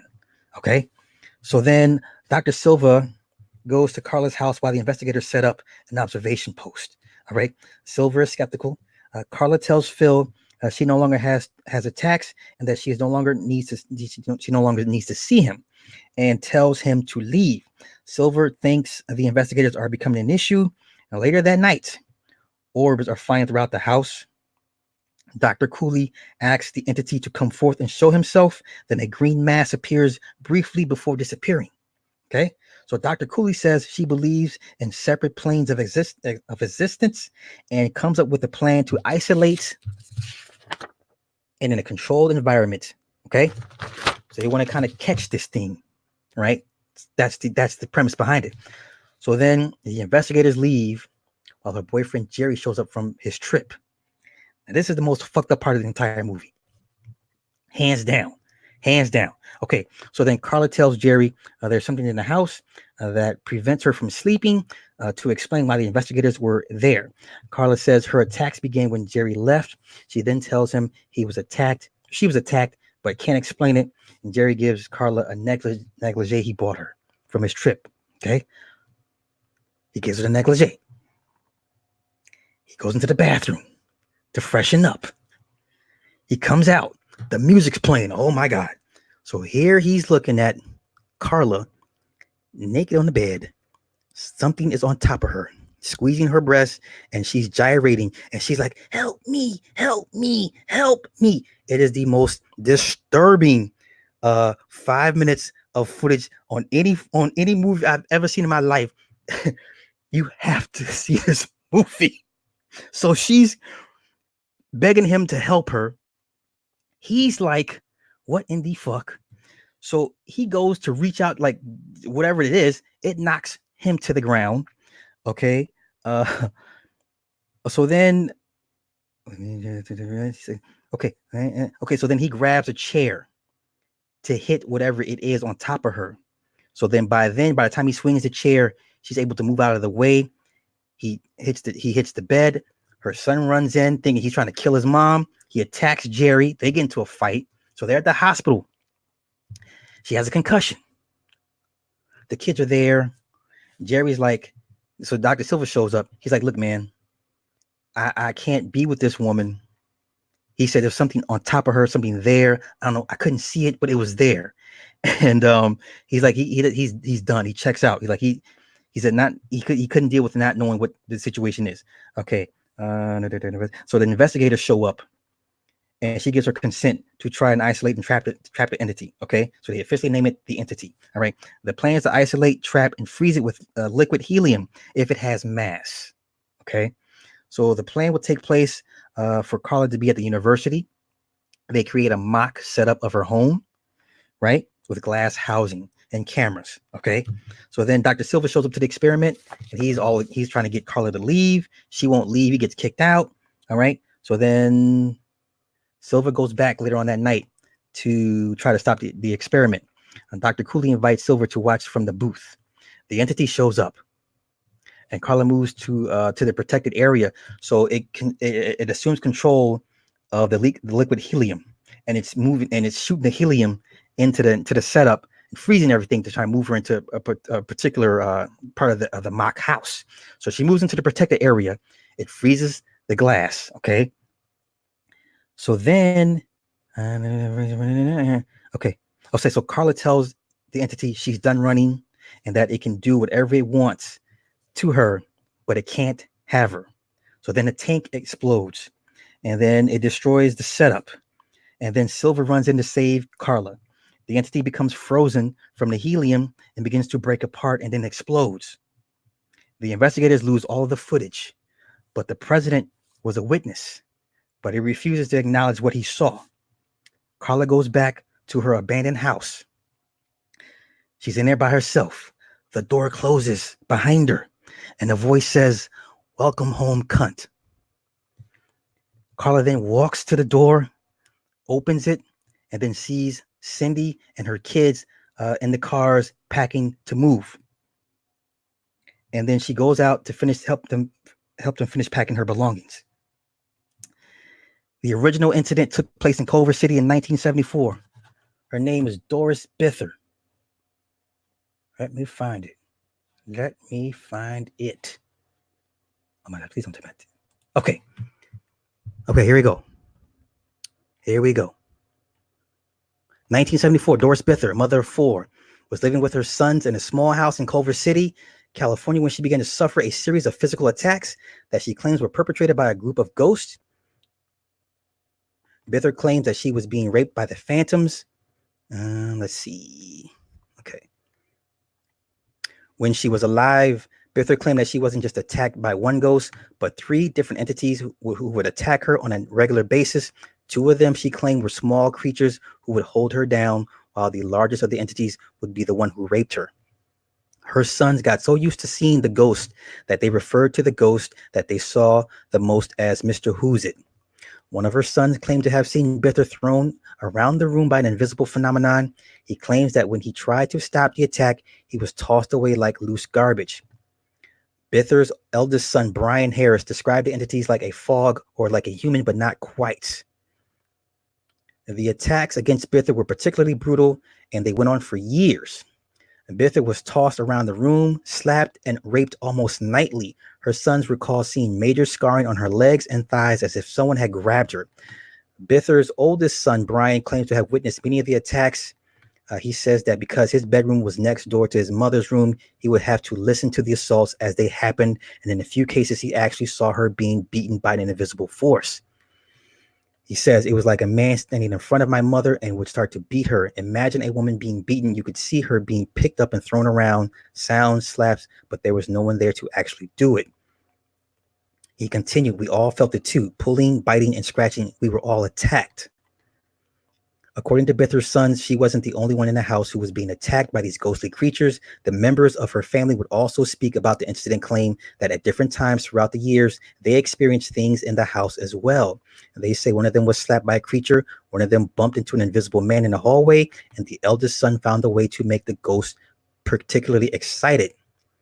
He claims that music would set off a chain reaction of orbs appearing around the house, and the house lights would turn on and off. Okay. Wait. Okay. So then, after the spectral rape started to become a normal thing in the Bither household, a group of paranormal investigators were called to see if they could figure out what was going on. The group of around 30 investigators set up cameras to catch anything happening while they were in the home, and everything was in place. They had Bither conjure the entities. According to a later report, Bither went into a frenzy and began to swear and taunt the spirits while the investigators watched. Allegedly, light orbs began to manifest in one room, followed by a green mist that snaked out from one corner of the room. Investigators claimed a mist formed in the shape of a human torso and a series of muscles. After having their film developed, the investigators were dismayed to find that none of this had been captured on camera, save for a free arc that was seen to be floating above Bither. An interesting note to the paranormal investigator story comes from Bither's son, Brian, who was just out of elementary school at the time of the attacks. He claims that the presence of the paranormal investigators exasperated the haunting, making his home life a complete hell. When the team would show up, I hated it because I knew as soon as they left, they would become so angry that the house would become alive.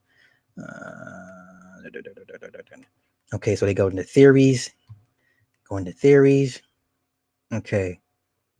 Go into theories. Okay, so yeah, they go into theories as to why maybe she was a latent psychic. Okay, so the Bither house is still in Culver City, but according to reports from people who've lived there after Bither, there haven't been any further signs of a haunting. The remaining members of the Bither family claimed after they moved out of the house, the horrible events continued. It would appear this is a case of a person being haunted rather than a place. Okay. Following Bither's cry for help among the paranormal investigative community, a book was written about her experience in 1978, titled "The Entity" by Frank De Filita. Okay, yeah. So yeah, that was The Entity. That should wrap up my Halloween special of movie breakdowns and all that good stuff. Yeah, listen, I cannot describe to you how scary this movie legit made me when as a kid watching this shit, man. Literally. So yeah, what I got? Another 5 minutes. If you guys want to take calls, the number is 646-547-1305. That being said, let's get into some Negro stuff. So let's do this. I heard Super Scent and her guy Lou are no longer together. Now, with everything going on around Super Scent and her friends, let's see how long it takes before something happens to Lou. Let us put Lou on the clock, because I think he's going to be the next victim of whatever hocus pocus they got going on down there in New Orleans. I could be wrong. So and then also Kevin Hart, he did a little story thing on his Instagram feed where it showed, I guess, his road to recovery. Now I watched it and got a caller. Caller, what's happening with Bracken? Broham, what's cracking, homie? Man, talk to me, bro. What's going on? Hold on.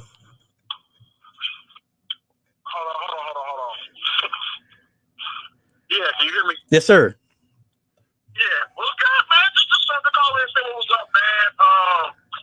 Nice breakdown, man. I'm kind of scared of stuff on movies, man. That Watchmen stuff, I'm kind of iffy on that now, man. Because I just want to see Dr. Manhattan come back and just stand on everybody. That's it. That's it. That's all I care about. You're right. I'm the same way. And also, and I noticed you had done a movie review on Gemini Man and Rambo. So I'm going to assume those movies suck worse than a prostitute on Saturday night. Now, you know what? I plan on going to see Gemini Man. I don't know if I catch Rambo, I catch it. I catch it if I can. Yeah. Okay, because you're my movie guy, so if you say the movie's good, go check it out. Like I said, I heard you talk about it, so I was kind of iffy. That's what's up. I appreciate that. Yeah. I ain't got nothing much. I want to say what's up, man. Show my support. My man, I appreciate it. All right, for sure. All right, bro. All right.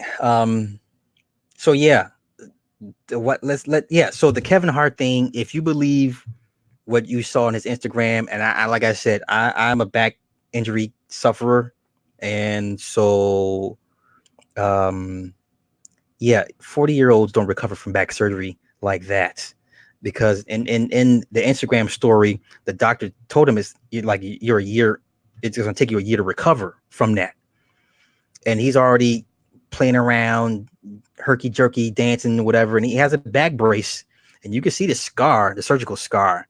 I don't know, y'all. I don't know.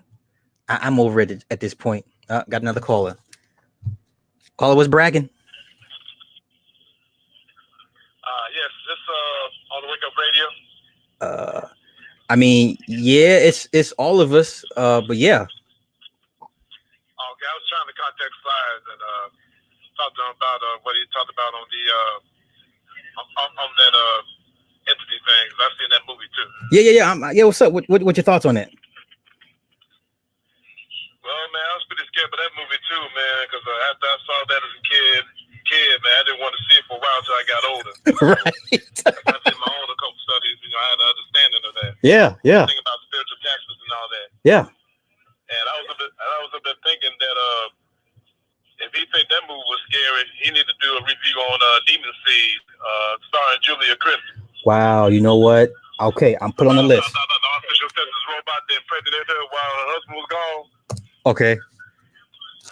Yeah, and also this other movie called Thinner by Stephen King, where that judge was cursed by the gypsies to become thinner and thinner. Yeah, that's emaciated. Yeah, that's a classic. No, for sure. Yeah, because I like that last line in the movie, man, to where the gypsy told him to make him eat that pie. He prefers him to die clean. Die clean, yes. He had to make 3 people eat that pie so the curse could be lifted. Yeah. And then I remember he tripped out. He got back at his wife, and he got back at the dude. And in the movie, he said, "Yeah, come on in, crazy white doctor from town."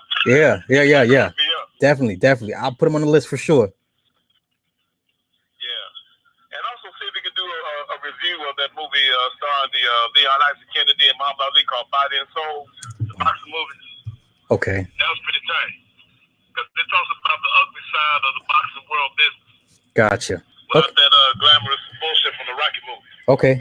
Right on. I'm on it. Yeah. All right.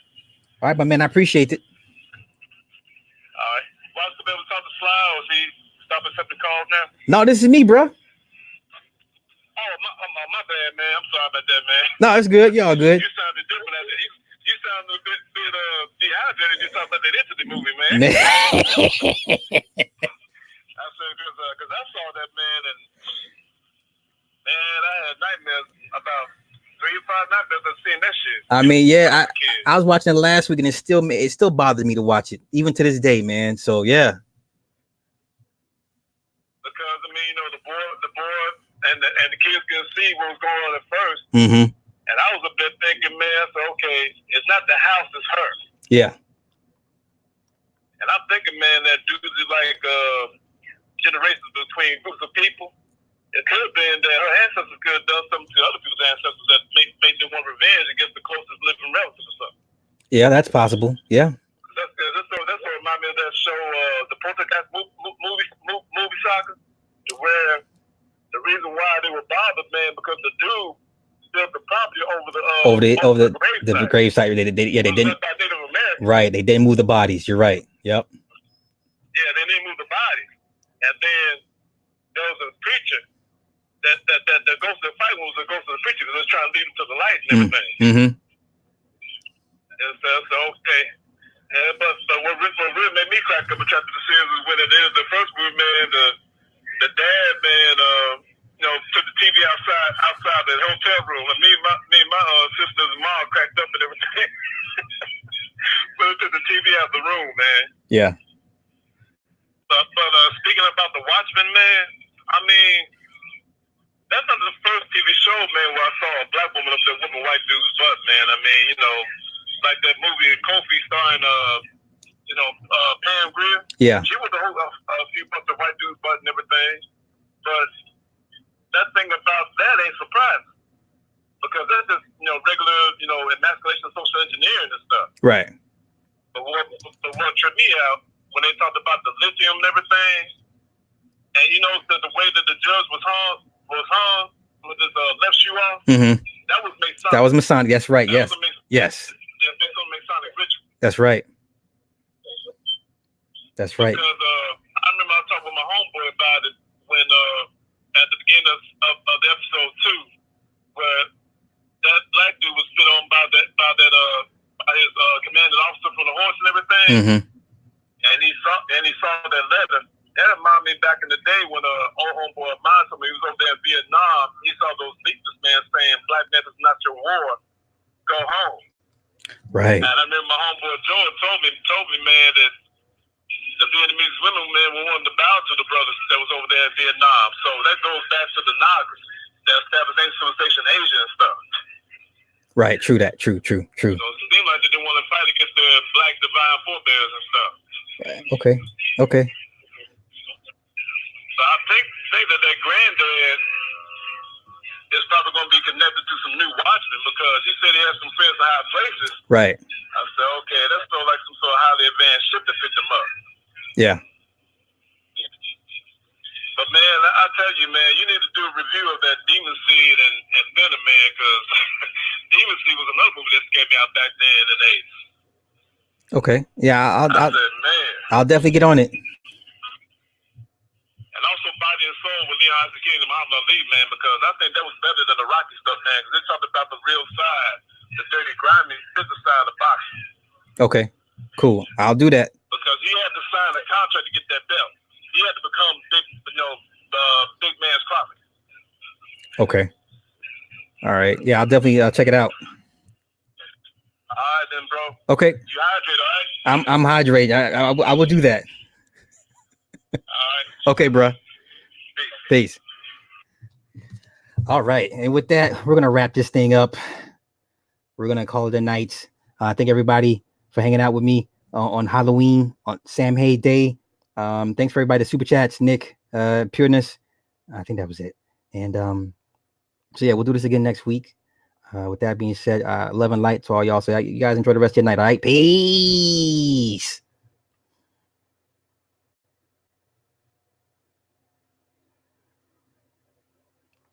Cool.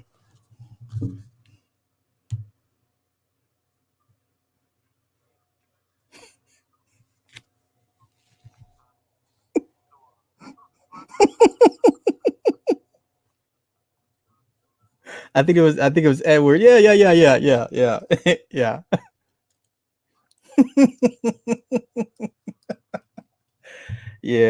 Yeah. That was cool.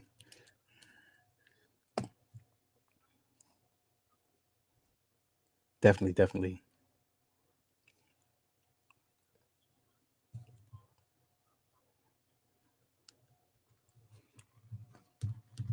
It's quite all right, man. It's all right.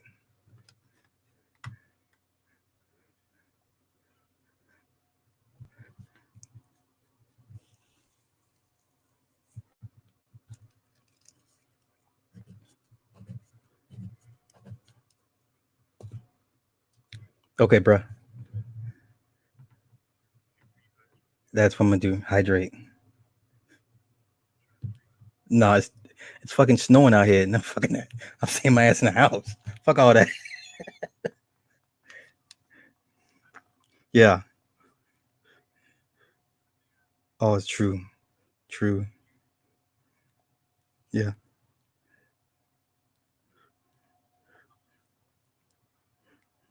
All right, brother. You get your rest. All right. All right. Peace.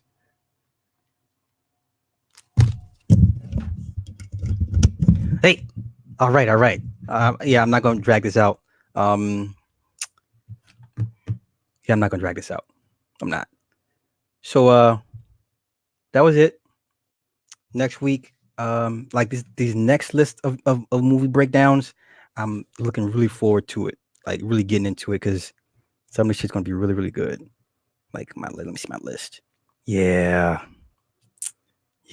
These next month of shows for these movies right here, killer. What's Cindy talking about? My black ass at Staples printing my son project. Why these children love asking for shit last minute. Staples closes in 5 minutes. So yeah, you're that customer that comes at the last fucking minute. Yeah, that's you. All right, so yo, if not any other questions, anything like that, any of the comments, I'm gonna wrap this up and get out of here, and I'm gonna let you guys go. Once again, thank you everybody for hanging out, all you maniacs. Yo, wait. So did y'all watch the Sonetter stream with Polite? Let's talk about that for 5-10 minutes. I must talk about this for 5 to 10 minutes. Did anyone watch that farce of a stream with? So can someone explain to me? So where were the parents when this man was trying to get the girl into the car? Help me understand. Why are you not around your child? Why is a man able to ask your child to get into a vehicle and you're not around? Someone help me understand that. That makes no fucking sense. So why would she have to run to go hide? Where are you gonna hide? Why? I don't understand. Do you not have a phone? You can't call and say, hey, somebody's fucking with me. You can't run into a store and be like, hey, someone's fucking with me. Where would you have to hide? Where are you gonna hide? I don't understand. Someone please help me make sense of this nonsense. Because I have questions and this shit ain't adding up to me. I was bad at that when I was a kid. This shit makes no sense. A pure foolishness. I mean, if you guys have theories, I would love to hear your theories because I want clarification because this shit ain't adding up. And then I'm looking at the stream. It was a setup for a debate. Really? Wow. That's how far they've fallen. That's how desperate they've gotten. To use your child to prop up a debate. That's so fucked up. Because I'm watching the stream and I look at the girl. She don't look traumatized for shit. She don't look bothered at all. And then on top of that, why would you put on the flyer that she left the house before?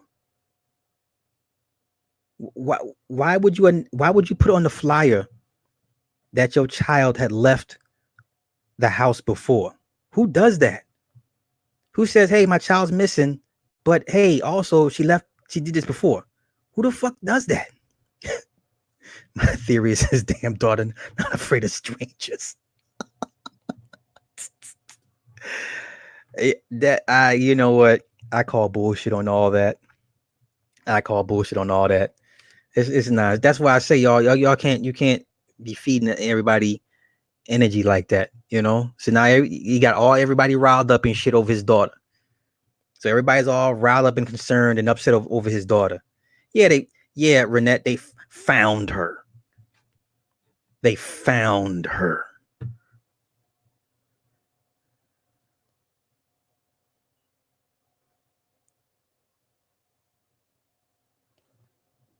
This child is 13. It's the one that looks just like him. And that could be a good thing or a bad thing. Because you know how petty I can be with this. But yeah, this whole shit is a farce to me. That shit makes no sense. It makes no sense. But yo, I'm not gonna drag this out. Y'all know what time it is. It's bullshit time. So but yeah, the Kevin Hart thing, I don't know what to think about the Kevin Hart. He's moving too good for a motherfucker that had back surgery. I don't give a fuck how successful your back surgery is. He's moving too good. If that's the case, I need to go ahead and get my back surgery done. If you're moving like that. So yeah. I'm gonna get out of here. You guys enjoy the rest of your Halloween night, and I will catch you on the next time. All right. Peace.